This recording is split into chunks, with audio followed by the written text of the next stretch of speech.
Attention to all senior citizens, NCSC naglabas ng bagong anunsyo. Ayon sa post, ihanay ng DSWD, NCSC ang mga pagsisikap na palakasin ang serbisyo para sa mga senior citizens. Sa video na ito, pakitapos hanggang sa dulo para malaman ang buong impormasyon.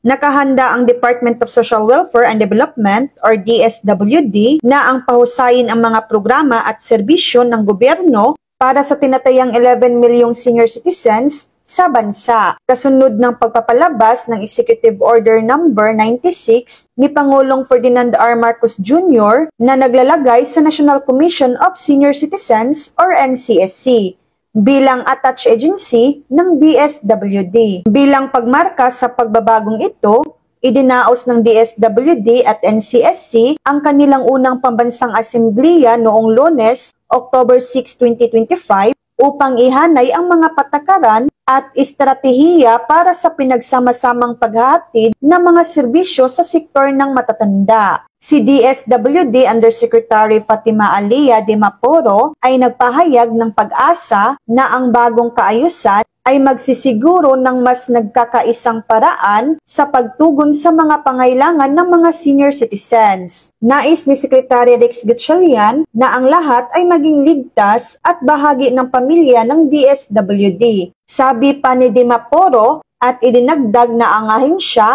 ay makikipagtulungan ng malapit sa NCSC upang i-streamline at palakasin ang mga programa para sa mga senior citizens. Binigyang diin din niya ang kahalagahan ng malinaw na mga istruktura ng pamamahala at panloob na pagkakahanay sa loob ng NCSC upang maisakatuparan ng ahensya ang mandato nito ng epektibo. Sa pagpupulong, sinabi ni Yusek, binigyan si De Maporo tungkol sa mga agarang prioridad at alalahanin ng NCSC para matiyak ang tuloy-tuloy na pagpapatupad ng mga programa at proyekto alinsunod sa direktiba ng Pangulo. So yan lang po ang latest update.